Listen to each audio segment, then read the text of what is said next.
So what do we know for sure? Isn't it beautiful? He hasn't been out here since he had his surgery. Silly. What do we know? Well, what don't we know? Do we have free will? Do we not? Are we the product of biology?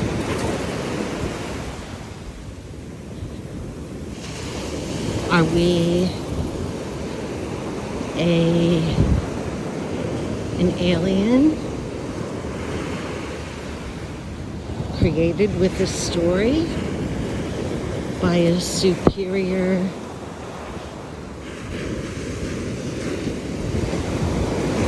type of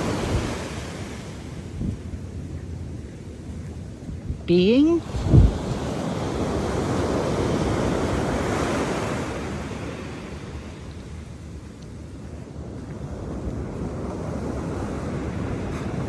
I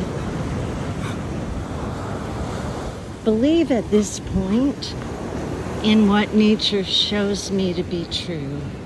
I want evidence. I want to see it, touch it, feel it.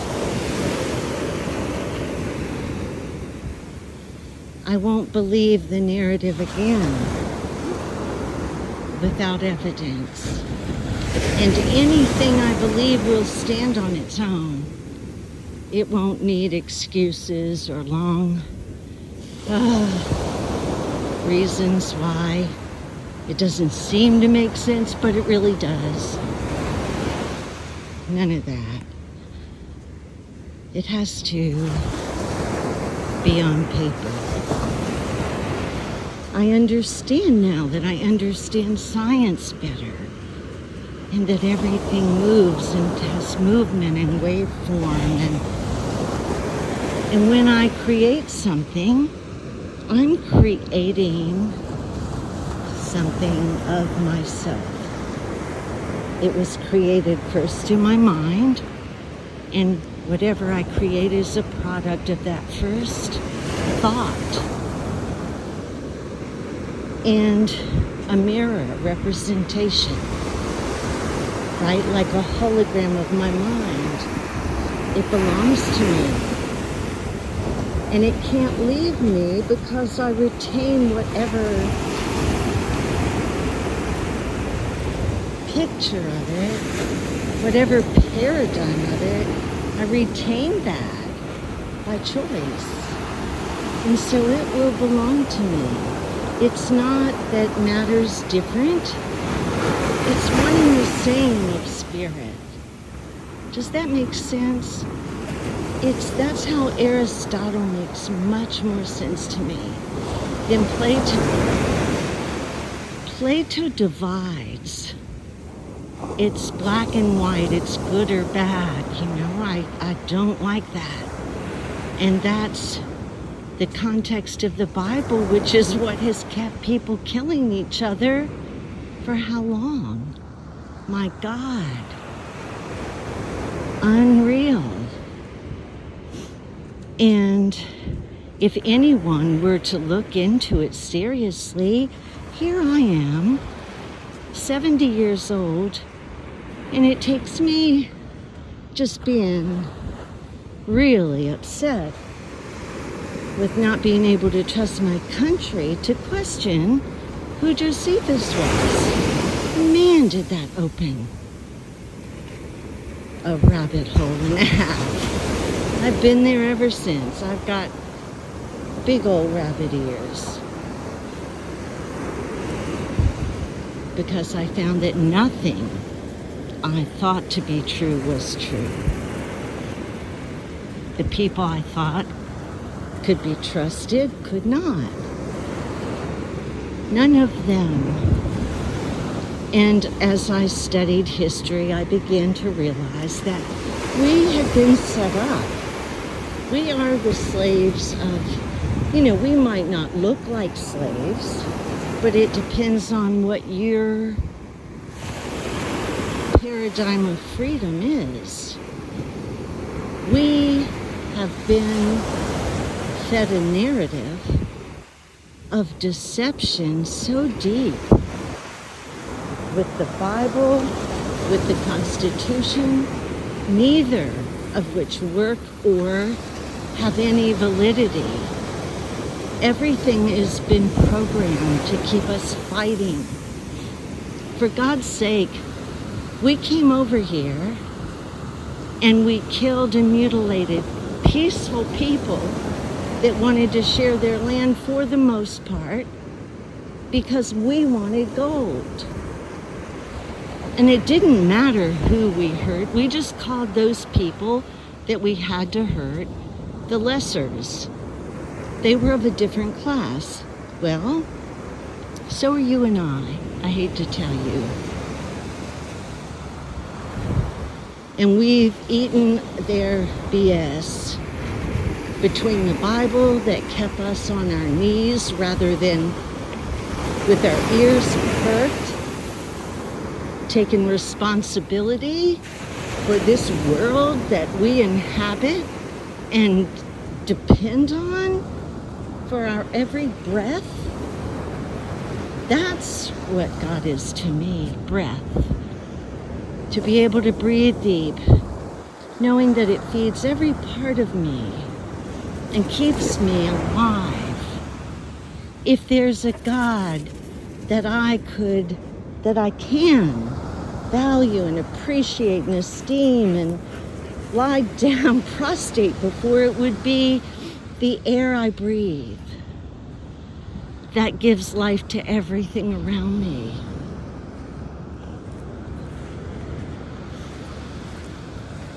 And that's why meditation is so wonderfully valuable, because it allows us to focus on God, breathing it in, holding it in, and meditating on that which we really don't know, but we do.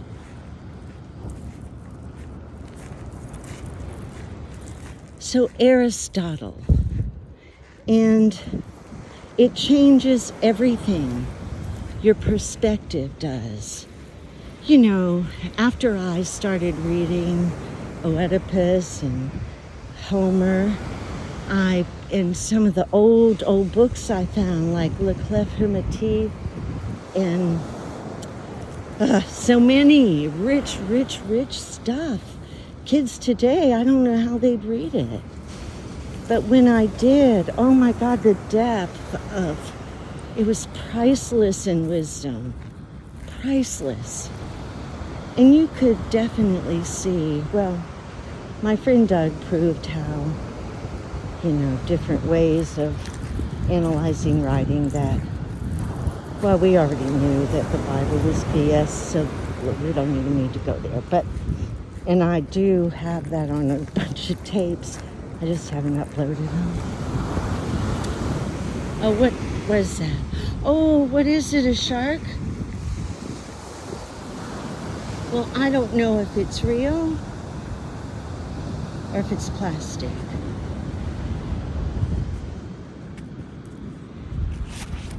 It's real. Poor guy. Yeah, he smells real. Eek.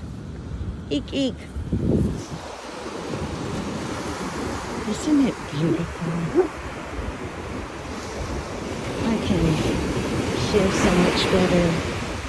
When I found in that book that they had been making test tube children, and then there's all that which I have not gotten into, but in the early 1800s, they had babies for sale at the World's Fair.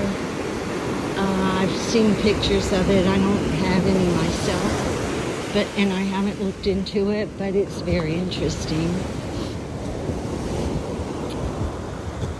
So what is this about? I think it's just so critical that we understand who we are, what we're capable of, and that we recognize that the narrative, whether it's been religious or political, whatever it is that's divided us and separated us from the people who are just like us. The only problem we have is that we've listened to false information. We've been deceived intentionally. And if you don't believe that, I have so much proof.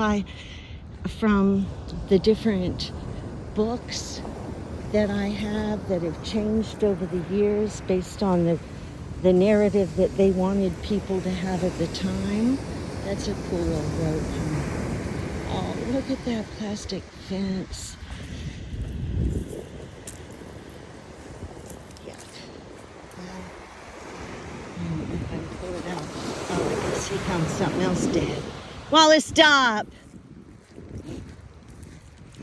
So, I've got all this information. I don't know whether to just start with what's on the top of my desk and get it out.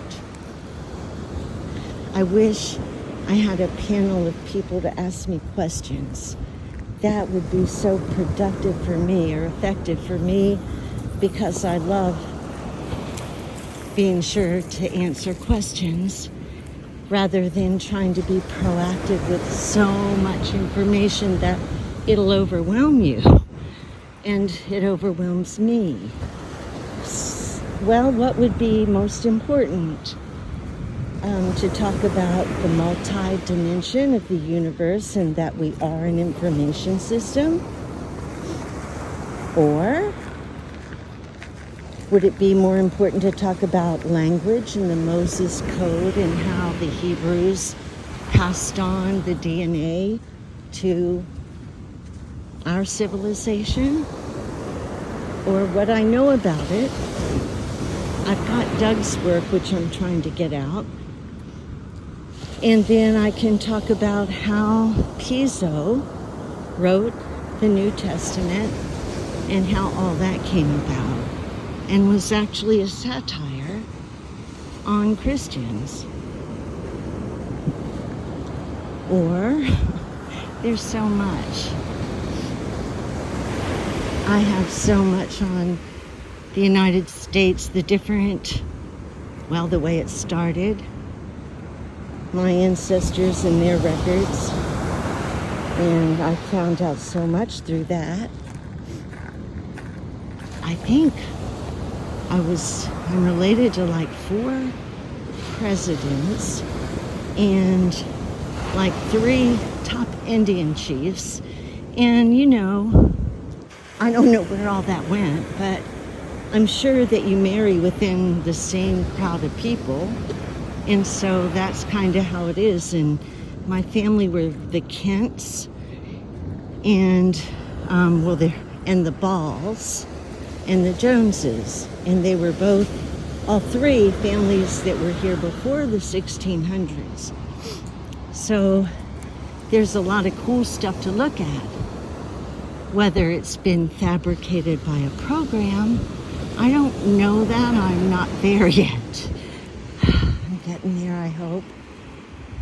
But I've got enough information to be free, to know that things are what they are. I've had a blessed life and a difficult life, and I don't regret a thing. I could have done a lot of things better with more information, but I don't regret anything. And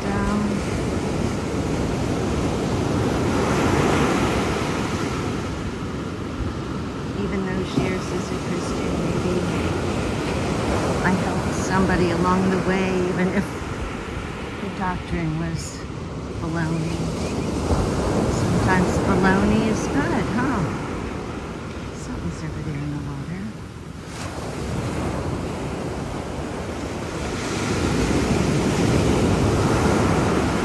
I want to talk about good news, and that has to come as it comes to me.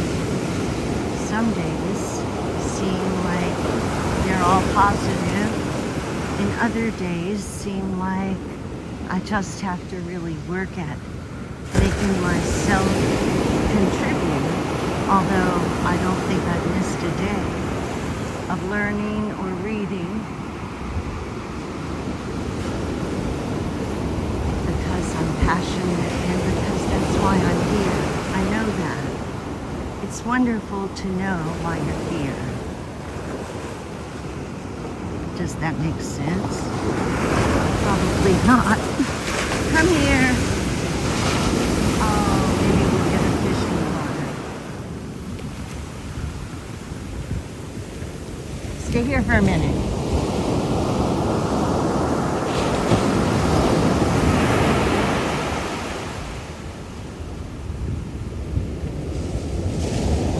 Pretty darn beautiful, huh?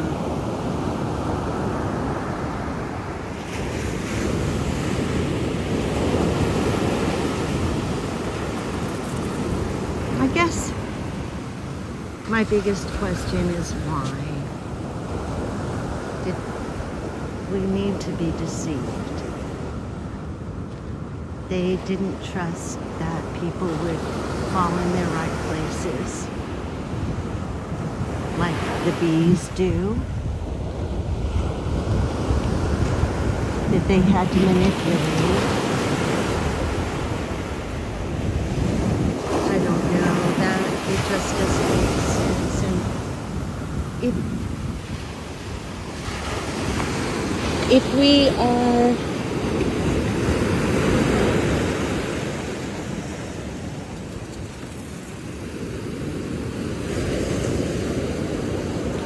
in a hologram and being programmed, I would expect that our DNA had been programmed and that we are possibly, as I said earlier, being programmed with solar rays, with whatever you call them in the sky almost every day, those things.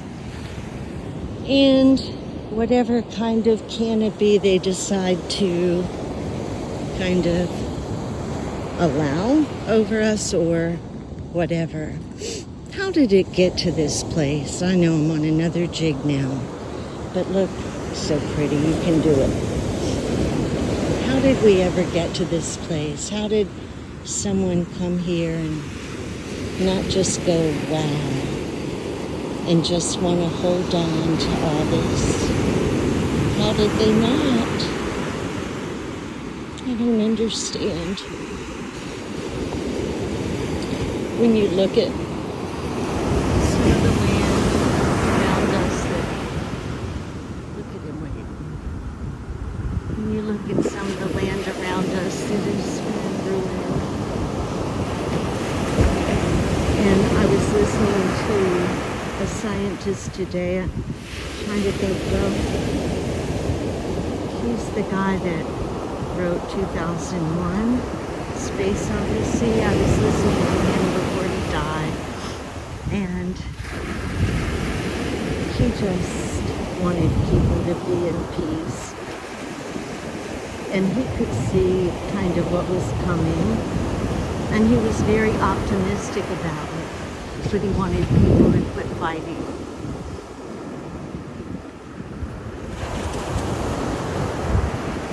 Trying to remember, he wrote about Mars and what he perceived Mars would be, and it's very different than what we're told today. But that was in the 60s. And when I look back and they're making all these predictions of having computers in the house and all that, you just think, well, yeah, it all happened, but it evolved. That's how a narrative does. It just works at you and on you and in you until you become it. Whatever narrative you choose. And if it's one of being unworthy, so be it. You got it. You get it. You see what I mean? But if we believe that our spirit and matter are one, like if I make a birdhouse, I'm part of that birdhouse, and that birdhouse is what I produced, and it's waves that would not be there without my having produced it. And so it is me. Does that make sense? Well, at any rate, I don't care what religion anybody is. I just know for a fact that Christianity was created to deceive. And there's no question in my mind. It's been years of uncovering. Every day I get another convincing bit of information. But you have to go back and read that old stuff in those old books. And you begin to smell like them. But I don't mind. I'm thankful that there are old books. And what else is a 71-year-old woman going to do anyway? Besides make people mad. Well, I guess that's it. I'm going to be quiet and let you look at this for a little bit.